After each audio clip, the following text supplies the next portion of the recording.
ஆட்சின்னு வந்து சொல்லிட்டு இருந்தாங்க பாஜக தலைமை. ஆனா நேற்று வந்து அண்ணாமலை என்ன சொல்லியிருக்காருன்னா அது கூட்டணி ஆட்சி கிடையாது, பாஜக ஆட்சி தான் வரப்போகுது அப்படிங்கிறாரு. அண்ணாமலை எப்படியாவது அந்த கூட்டணியை குழப்பி அதை சிதறடிக்க வேண்டும் என்று கருதுகிறார் என்று நான் நினைக்கிறேன்.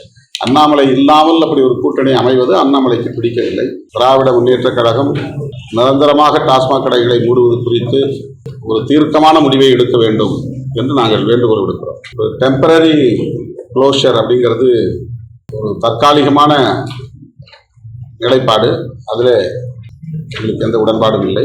ஜூன் 14 நாளை மாலை 4 மணி அளவில் திருச்சிராப்பள்ளி அண்ணா ஸ்டேடியம் அருகே விடுதலை சிறுத்தைகள் கட்சியின் சார்பில் நடைபெறவுள்ள மதச்சார்பின்மை காப்போம் பேரணி தொடங்குகிறது.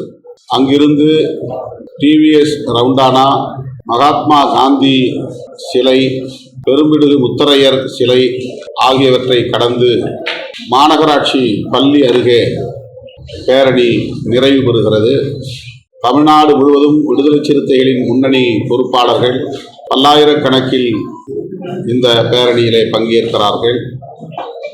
அகில இந்திய அளவில் அனைத்து தரப்பு ஜனநாயக சக்திகளும் ஓரணியில் திரள வேண்டும், மதச்சார்பின்மை கோட்பாட்டை பாதுகாக்க முன்வர வேண்டும் என்று அறைகூவல் விடுப்பதற்கான ஒரு பேரணிதான் இந்த பேரணி. மதச்சார்பின்மை கோட்பாடு அரசமைப்பு சட்டத்தின் உயிர்மூச்சு கோட்பாடாகும். RSS, பிஜேபி உள்ளிட்ட சங்பரிவார்கள் மதச்சார்பின்மைக்கு எதிரான தாக்குதலை தொடர்ந்து நடத்தி வருகிறார்கள். வெளிப்படையாக சொல்ல வேண்டுமானால் மதச்சார்பின்மை கோட்பாட்டுக்கு எதிரான யுத்தம் தான் அவர்கள் நடத்துகிற யுத்தம். அதற்கான உத்திகளுள் ஒன்றுதான் வெறுப்பு அரசியல். சிறுபான்மை சமூகத்தினருக்கு எதிரான, முஸ்லீம் மற்றும் கிறிஸ்தவர் உள்ளிட்ட சிறுபான்மை சமூகத்தினருக்கு எதிரான வெறுப்பு அரசியலை ஒரு உத்தியாக கையாளுகிறார்கள். இந்துக்கள் பெரும்பான்மையாக உள்ளனர் என்கிற காரணத்தினால் பெரும்பான்மை மக்களின் நலன்கள் என்கிற பெயரில் மதத்தின் அடிப்படையிலே இந்துக்களை அணிதிரட்டுவதற்காக மதத்தின் அடிப்படையிலே சிறுபான்மையினருக்கு எதிரான வெறுப்பு அரசியலை திட்டமிட்டு பரப்பி வருகிறார்கள். கடந்த 11 ஆண்டு கால ஆட்சியில் அந்த தாக்குதலில் ஆட்சி அதிகாரத்தையும் முழுமையாக பயன்படுத்தி வருகிறார்கள். சட்டத்தின் பெயரால், ஜனநாயகத்தின் பெயரால்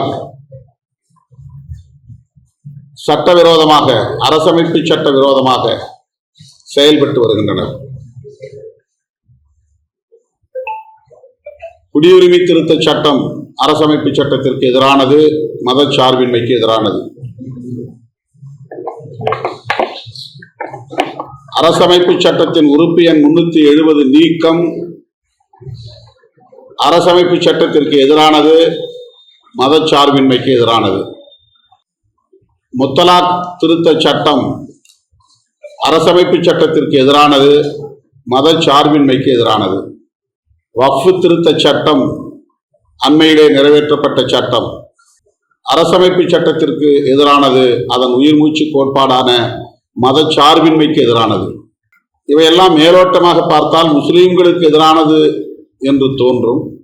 முஸ்லீம்களுக்கு எதிரானதுதான் என்றாலும் கூட உள்ளீடாக பார்த்தால் அரசமைப்பு சட்டத்திற்கு எதிரானது என்பதுதான் உண்மை. மிகவும் நுட்பமாக பார்த்தால் செக்யூலரிசம் என்கிற மதச்சார்பின்மைக்கு எதிரான தாக்குதல்கள் தான் இந்த அனைத்தும். ஆகவே விடுதலை சிறுத்தைகள் கட்சி அரசமைப்பு சட்டத்தை பாதுகாக்கும் நோக்கில், அதன் உயிர்மூச்சு கோட்பாடாக இருக்கிற மதச்சார்பின்மையை பாதுகாக்கும் நோக்கில் இந்த பேரணியை ஒருங்கிணைக்கிறது. சேவ் செக்யூலரிசம் ராலி என்று இதற்கு பெயரிட்டிருக்கிறோம். மதச்சார்பின்மை காப்போம் பேரணி. இந்தியாவின் பிற மாநிலங்களில் பாரதிய ஜனதா கட்சியும் RSS உள்ளிட்ட சங்பரிவார அமைப்புகளும் மதத்தின் பெயரால் வெறுப்பு அரசியலை பரப்பி இஸ்லாமியர்களுக்கும் கிறிஸ்தவர்களுக்கும் எதிரான வன்முறைகளை கட்டவிழ்த்து விட்டு வருகிறார்கள். மாப் லிஞ்சிங், கும்பல் கொலை, 100 பேர் சேர்ந்து ஒருவரை அடித்து கொலை செய்வது, பசு புனிதம் என்கிற பெயரால்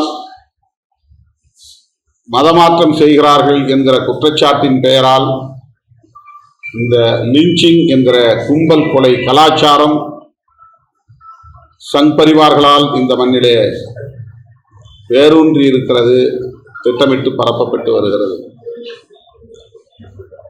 மசூதிகளை தகர்ப்பது, தேவாலயங்களை தகர்ப்பது, பைபிள், குர்ஆன் போன்ற மத நம்பிக்கையாளர்களின் புனித நூல்களை எரிப்பது, மாட்டுக்கறி சாப்பிடுகிறார்கள் என்ற பெயரில் படுகொலைகளை செய்வது போன்ற கலாச்சாரம் இன்றைக்கு மதத்தின் பெயரால் இங்கே திட்டமிட்டு வளர்க்கப்பட்டு வருகிறது. இது மிகவும் ஆபத்தானது. இந்து மதத்தின் கருத்துக்களை பரப்புவதற்கு என்ன சுதந்திரமோ அதே சுதந்திரம் பிற மதங்களுக்கும் உண்டு. அரசமைப்பு சட்டம் அதை அனுமதிக்கிறது, வழங்குகிறது. இந்து மதத்தில் உள்ள நம்பிக்கைகளை மதிக்க வேண்டும் என்பது அரசமைப்பு சட்டத்தின் அடிப்படை கோட்பாடுகளுள் ஒன்று, வரையறைகளுள் ஒன்று. அதே போல சிறுபான்மை சமூகத்தவரின் மதங்களின் நம்பிக்கைகளையும் மதிக்க வேண்டும், அந்த உணர்வுகளை மதிக்க வேண்டும் என்று அரசமைப்பு சட்டம் அனுமதிக்கிறது. ஆனால் குடியுரிமை திருத்த சட்டம் வெளிப்படையாக முஸ்லிம்களுக்கு எதிராக நிறைவேற்றப்பட்டது. அப்படி என்றால் அரசமைப்பு சட்டத்தின் மத உரிமைகளுக்கு எதிராக, மத சுதந்திரங்களுக்கு எதிராக நிறைவேற்றப்பட்ட சட்டம்தான் குடியுரிமை திருத்த சட்டம். அது நிறைவேற்றப்பட்டிருந்தாலும் அந்த சட்டத்தை திரும்பப் பெற வேண்டும் என்று வலியுறுத்துவதுதான் விடுதலை சிறுத்தைகளின் இந்த பேரணியின் நோக்கமாகும். ஜம்மு காஷ்மீர் மாநிலத்தில் அரசமைப்பு சட்டம் வழங்குகிற சிறப்பு உரிமைகள் இத்தனை காலம் பாதுகாக்கப்பட்டு வந்தன. அந்த மாநிலங்கள் நிபந்தனைகளின் பெயரில் தான் இந்தியாவின் ஒரு மாநிலமாக தன்னை இணைத்துக் கொள்ள முன்வந்தது. அந்த நிபந்தனைகளின் அடிப்படையில் தான் அரசமைப்பு சட்டம் உறுப்பு எண் 370 உருவாக்கப்பட்டது.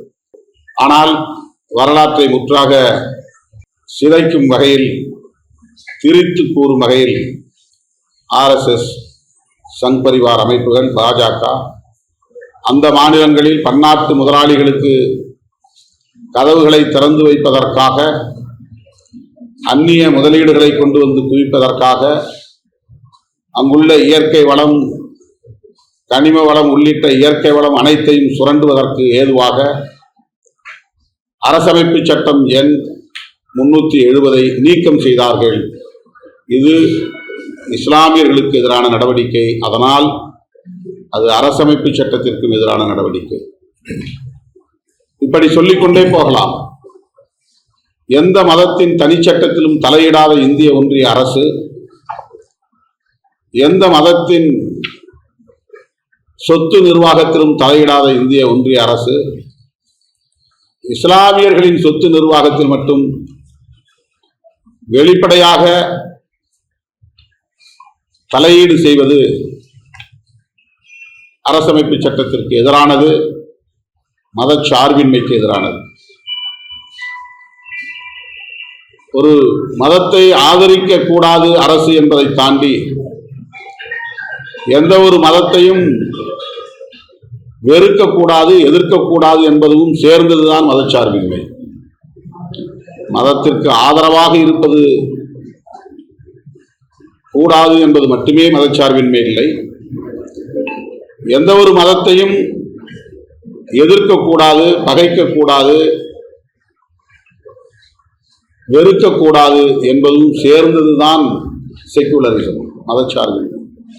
ஆனால் இந்த 11 ஆண்டு கால பாஜக ஆட்சியில்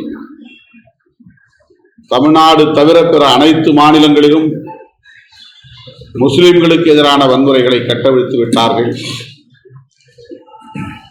மக்களை மதத்தின் பெயரால் பிளவுபடுத்தி அரசியல் ஆதாயம் தேடிக்கொண்டிருக்கிறார்கள். அதற்கு இடம் தராத ஒரு பக்குவப்படுத்தப்பட்ட மண்ணாக தமிழ் மண், தமிழ் நாடு விளங்குகிறது. ஆனால் இன்றைக்கு தமிழ்நாட்டையும் அவர்கள் ஒரு இலக்காக வைத்து மதத்தின் பெயரால் மக்களை பிளவுபடுத்துவதற்காக முருகவேல் யாத்திரை, முருக பக்தர்கள் மாநாடு, திருப்பரங்குன்றம் இந்துக்களுக்கான மலை, இது போன்ற பிரச்சனைகளை கையில் எடுக்கிறார்கள்.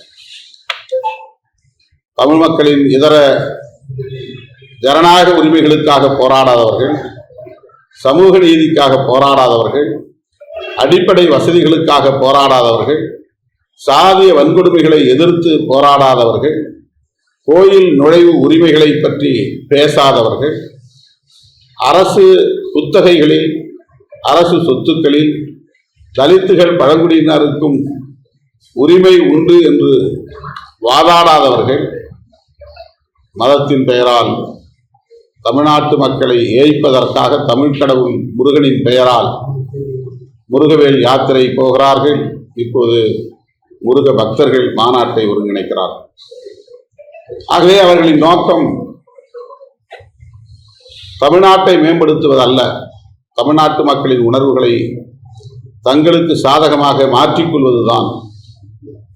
அவர்களின் கடவுள் நம்பிக்கையை தங்களுக்கு சாதகமாக அரசியல் ஆதாயத்திற்கென மடைமாற்றம் செய்து கொள்வதுதான் அவர்களின் நோக்கமாக இருக்கிறது. இத்தகைய ஒரு சூழலில்தான் தமிழ்நாட்டில் மதத்தின் பெயரால் வன்முறை வேண்டாம், மதத்தின் பெயரால் சமூக பிளவினைவாதம் வேண்டாம் என்று வலியுறுத்துவதற்காக அகில இந்திய அளவில் ஜனநாயக சக்திகள் எல்லாம் ஓரணியில் திரள வேண்டும் என்று அறைகோல் விடுப்பதற்காக நாளை விடுதலை சிறுத்தைகள் கட்சியின் சார்பிலே மதச்சார்பின்மை காப்போம் பேரணி நடைபெறுகிறது.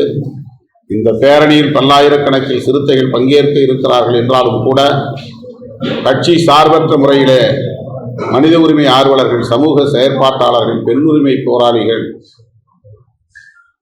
மனித உரிமைக்கு செயல்படக்கூடிய நிறுவனங்கள் என்று அனைத்து தரப்பு ஜனநாயக சக்திகளும் இதில் பங்கேற்க வேண்டும். சேவ் செக்யூலரிசம், மதச்சார்பின்மை காப்போம் என்று முழங்க வேண்டும். இந்திய அரசியல் இன்றைக்கு இந்த ஒற்றை சொல்லை மையமாக வைத்துதான் இரு அணிகளாக பிரிந்து இயங்குகிறது. மதச்சார்பின்மைக்கு ஆதரவானவர்கள் பிஜேபி தலைமையில் இயங்குகிறார்கள், மதச்சார்பின்மைக்கு ஆதரவானவர்கள் இந்தியா கூட்டணியில் இயங்குகிறார்கள், மதச்சார்பின்மைக்கு எதிரானவர்கள் பிஜேபி தலைமையில் இயங்குகிறார்கள். மதச்சார்பின்மைக்கு ஆதரவாளர்கள் ஒருபுறம் விடுதலை சிறுத்தைகள், திராவிட முன்னேற்றக் கழகம், இடதுசாரிகள், காங்கிரஸ் போன்ற இந்தியா கூட்டணி கட்சிகள் ப்ரோ செக்யூலரிசம், மதச்சார்பின்மைக்கு ஆதரவாக நிற்கிறோம். பிஜேபியும் பிஜேபி தலைமையிலான கூட்டணி கட்சிகளும் அதிமுக உட்பட மதச்சார்பின்மைக்கு எதிராக அணி சேர்கிறார்கள். இந்த சூழலில்தான் விடுதலை சிறுத்தைகள் கட்சி இந்த அரசியலை, இந்த முரண்பாடுகளை கூர்மைப்படுத்துகிறது. மதச்சார்பின்மை பக்கம் நிற்போம், மதச்சார்பின்மையை காப்போம், வாருங்கள் வாருங்கள் என்று அனைத்து தரப்பு ஜனநாயக சக்திகளுக்கும் அறைகூவல் விடுக்கிறோம். குஜராத் மாநிலம் அகமதாபாத்தில் நேற்று நடந்த கொடூரமான கோரமான விபத்து பெரும் அதிர்ச்சியை அளிக்கிறது. ஒருவரை தவிர விமானத்தில் பயணித்த 229 பயணிகளும் 2 விமானிகள் உட்பட 12 விமான பணியாளர்களும் முற்றாக எரிந்து கருகி சாம்பலாகி இருப்பது நெஞ்சை பதற வைக்கிறது. அவர்களை இழந்து வாடுகிற குடும்பத்தினருக்கு எப்படி ஆறுதல் சொல்வது என்றே விளங்கவில்லை. இந்திய அரசுக்கும் இதிலே பொறுப்பு இருக்கிறது. இதனை முழுமையாக விசாரித்து உண்மை நிலையை கண்டறிந்து இது போன்ற தொழில்நுட்ப கோளாறுகளால் நடைபெறும் விபத்துகள் இனி வருங்காலங்களில் நிகழாதவாறு தடுப்பதற்கு ஆவண செய்ய வேண்டும். டெல்லியிலிருந்து அகமதாபாத் சென்ற அந்த விமானம்தான் அகமதாபாத்தில் இருந்து லண்டனுக்கு புறப்பட்டிருக்கிறது. டெல்லியிலிருந்து அகமதாபாத் வந்தபோதே அந்த விமானத்தில் முறையாக எதுவும் இயங்கவில்லை என்ற புகார்கள் இப்போது வெளியாகி இருக்கின்றன.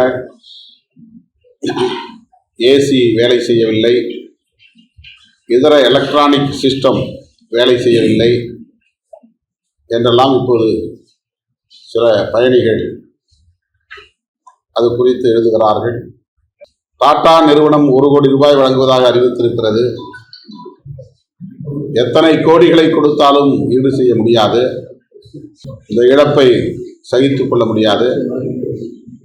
எனவே இந்திய ஒன்றிய அரசும் இந்த விமானிகள் உள்ளிட்ட விமான பணியாளர்களுக்கும் பயணிகளுக்கும் இன்னும் கூடுதலாக இழப்பீட்டுத் தொகை வழங்க வேண்டும். வாய்ப்புள்ள குடும்பத்தினர் ஒவ்வொரு குடும்பத்தினருக்கும் அரசு வேலைவாய்ப்பை வழங்க முன்வர வேண்டும் என்றும் விடுதலை சிறுத்தைகள் கட்சி வேண்டுகோள் விடுக்கிறது. மருத்துவ குழு இந்த பேரணிக்காக 3 குழுக்கள் உருவாக்கப்பட்டிருக்கின்றன. முதலுதவி செய்வதற்கான தேவை எழுந்தால் அந்த மருத்துவ குழு அதை கவனித்துக் கொள்ளும். காவல்துறையினருக்கு முழுமையான ஒத்துழைப்பை நல்குவதற்கு கட்சியிலிருந்து ஏறத்தாழ 300 பேர் தன்னார்வ பணியாளர்கள் நியமிக்கப்பட்டிருக்கிறார்கள். வண்டியை நிறுத்தும் இடம், ஒவ்வொரு பகுதியிலிருந்தும் வரக்கூடிய வண்டிகளுக்கு, 4 திசைகளில் இருந்தும் வரக்கூடிய வாகனங்களுக்கு எந்தெந்த பகுதிகளில் பார்க்கிங் வசதி செய்யப்பட்டிருக்கிறது என்பதை காவல்துறையினர் முடிவு செய்து விடுதலை சிறுத்தைகளின் தன்னார்வ பணியாளர்களோடு இணைந்து அதை நெறிப்படுத்த இருக்கிறார்கள். அதற்கு இயக்கத்தோழர்கள் அனைவரும் ஒத்துழைப்பு நல்க வேண்டும் என்று கேட்டுக்கொள்கிறேன். வேறு ஏதேனும் கொஸ்டின்ஸ் இருந்தால் தமிழ்நாடு முழுவதும் கேடர்ஸ் ரேலி தான் இது. நாங்கள் வந்து ஒரு 20,000 25,000 பேர் இருக்கோம்.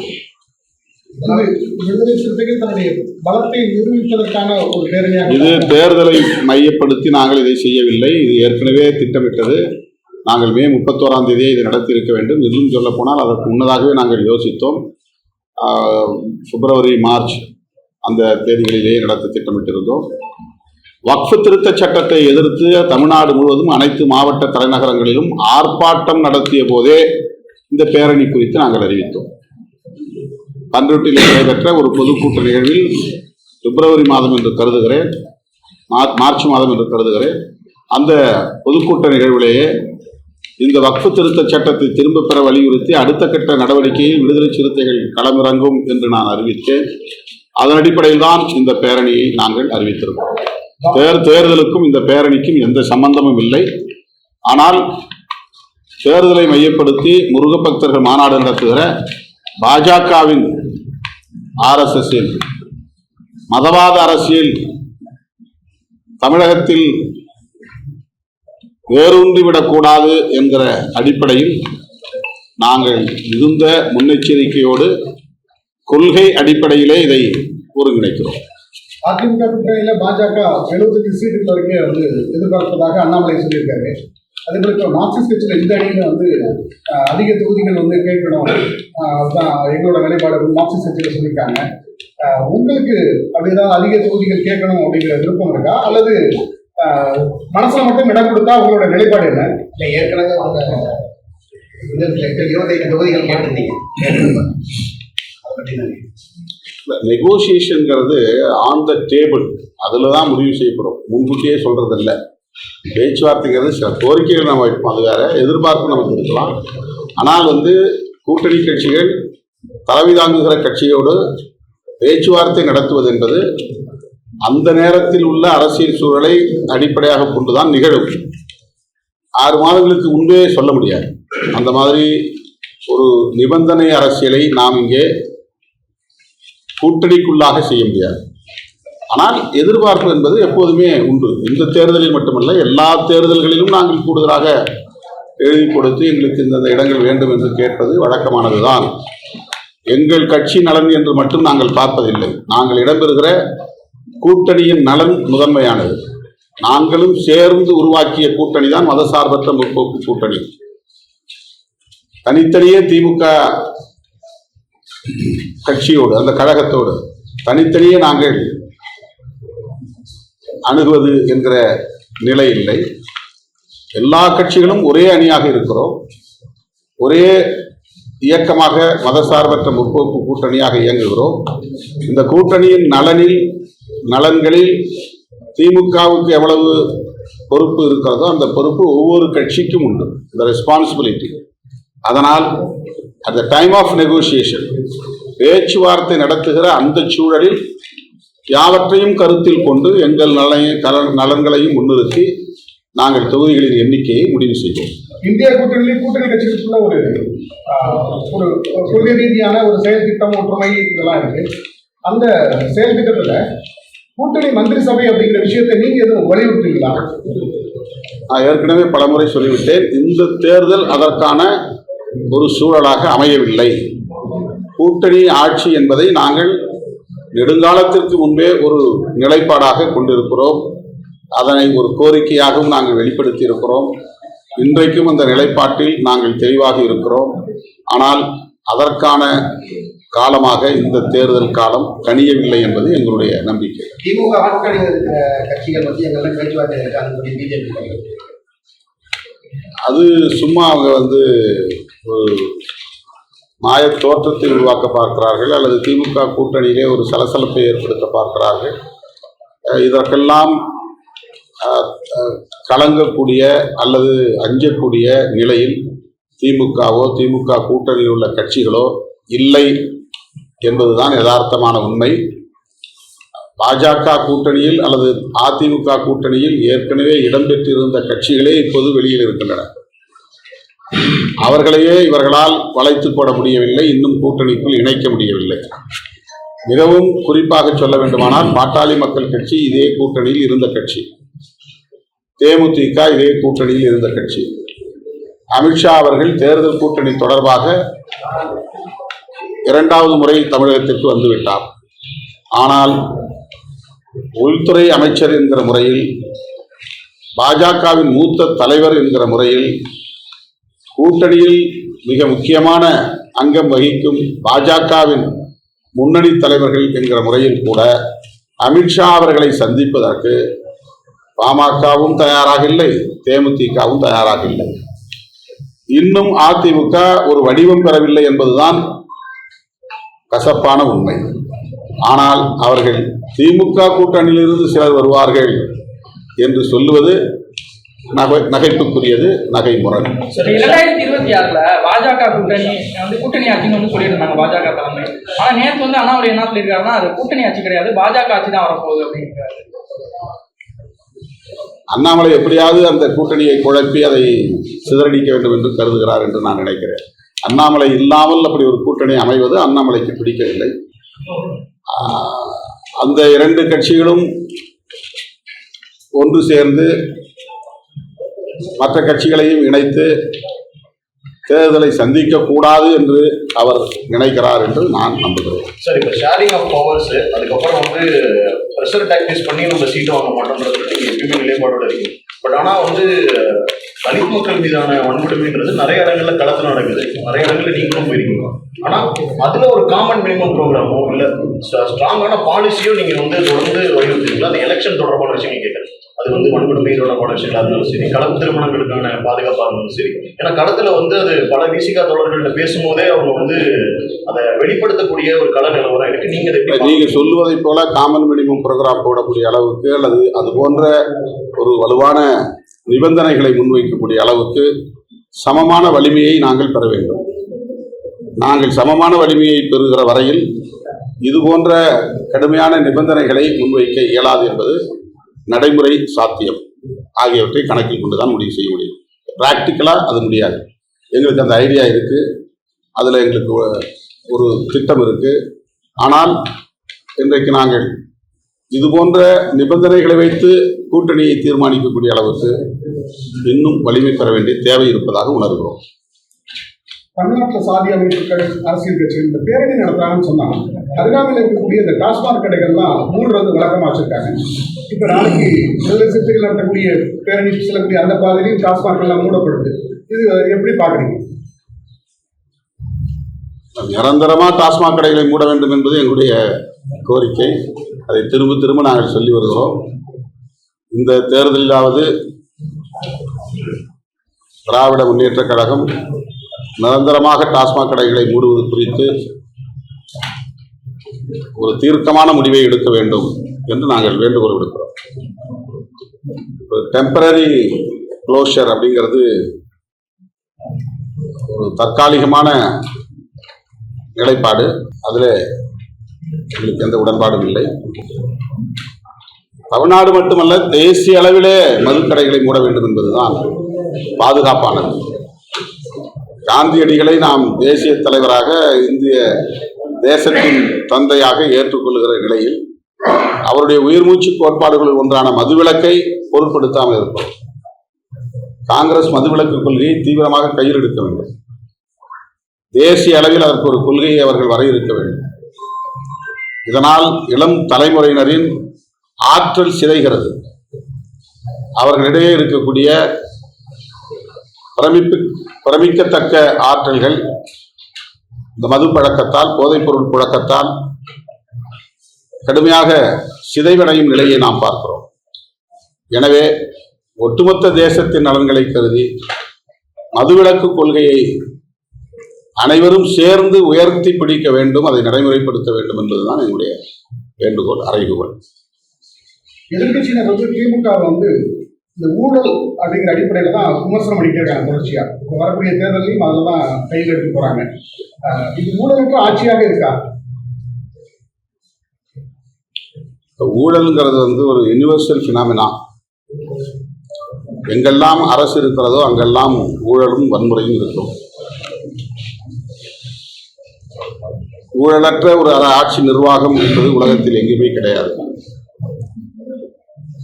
அதை சொல்லி ஒரு ஆட்சியை வீழ்த்துவது அல்லது ஒரு கட்சியை வீழ்த்துவது என்பது ரொம்ப ரொம்ப அபூர்வம், ரேரஸ்ட் அண்ட் ரேர் கேசஸ். ஊழல் குற்றச்சாட்டுகளால் ஆட்சி கவிழ்க்கப்படுவது என்பது ரொம்ப சொற்பமான நிகழ்வுகளாகத்தான் நடந்திருக்கின்றன. அதை தாண்டி எதிர்கட்சிகள் முன்னெடுக்கிற கொள்கை சார்ந்த பிரச்சனைகள், மக்களின் உரிமை சார்ந்த பிரச்சனைகள், வாழ்வாதார பாதுகாப்பு குறித்த பிரச்சனைகள், இவையெல்லாம் தான் வாக்காளர்களை அசைத்து பார்க்கும். அது தேர்தல் முடிவுகளில் மாற்றத்தை ஏற்படுத்தும்.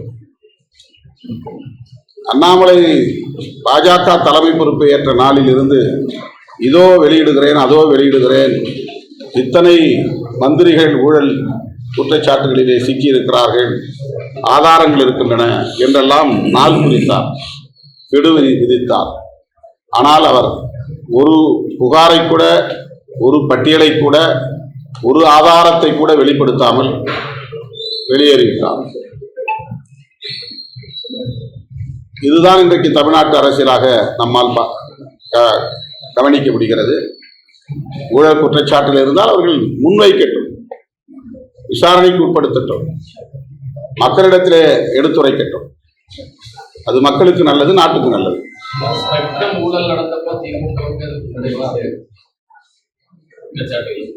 அதான் எப்போதாவது அபூர்வமாக ஒன்று இரண்டு அப்படி நடக்கிறது. அதுக்கு முன்பு எத்தனையோ ஊழல் குற்றச்சாட்டுகள் பல்வேறு அமைச்சர்கள் மீது பல்வேறு காலகட்டங்களை முன்வைத்தும் கூட அப்போதெல்லாம் ஏற்படாத ஒரு தாக்கம் அண்ணா ஹசாரே வந்தபோது அது ஒரு தேசிய அளவிலான பேசுபடு பொருளாக மாறியது. அந்த நேரத்திலே அது எடுபட்டது. ஊழல் ஒரு பிரச்சனை தான், மிகப்பெரிய பிரச்சனை தான். ஆனால் அதை விடவும் மேலான பல்வேறு பிரச்சனைகள் இருக்கின்றன. என்னை பொறுத்தவரையிலே ஊழலை விடவும் நாட்டுக்கு பெரும் தீங்கானது மதவாத அரசியல், சாதியவாத அரசியல். இந்த அரசியல் ஊழல் போன்ற பல்வேறு தீங்குகளை சிந்திக்க விடாமல் தடுக்கிறது. அதை பற்றியே யோசிக்க விடாமல் மதவெறியும் சாதி வெறியும் மக்களை மயக்குகிறது. பொது சொத்து எவ்வளவு கொள்ளையடிக்கப்பட்டாலும், ஊழல் லஞ்ச லாவண்யம் எவ்வளவு தலைவிரித்தாடினாலும், சமூக நீதிக்கு எவ்வளவு பெரிய கேடு உருவானாலும் எல்லாவற்றையும் பின்னுக்கு தள்ளிவிட்டு மதவெறியும் சாதி வெறியும் மக்களை மடைமாற்றம் செய்கிறது. ஆகவே ஊழலை விடவும் கடுமையானது, கொடுமையானது, கொடூரமானது மதவாத அரசியல், வெறுப்பு அரசியல். ஆகவேதான் விடுதலை சிறுத்தைகள் கட்சி அந்த அரசியலை முன்னிறுத்தி அது தொடர்பான விவாதத்தை அல்லது உரையாடல்களை கூர்மைப்படுத்துகிறது. அது மிக மிக முக்கியத்துவம் வாய்ந்தது. மதச்சார்பின்மையை பற்றிய உரையாடல் இன்னும் தீவிரப்படுத்தப்பட வேண்டும். ஏன் பிஜேபி செக்யூலரிசத்திற்கு எதிராக இருக்கிறது, எப்படி இருக்கிறது? ஏன் இந்தியா கூட்டணி கட்சிகள் செக்யூலரிசத்தை பாதுகாக்க துடிக்கிறது? இந்த உரையாடல் இன்னும் விரிவாக்கப்பட வேண்டும், ஆழமாக விவாதிக்கப்பட வேண்டும் என்பது எங்களுடைய கருத்து.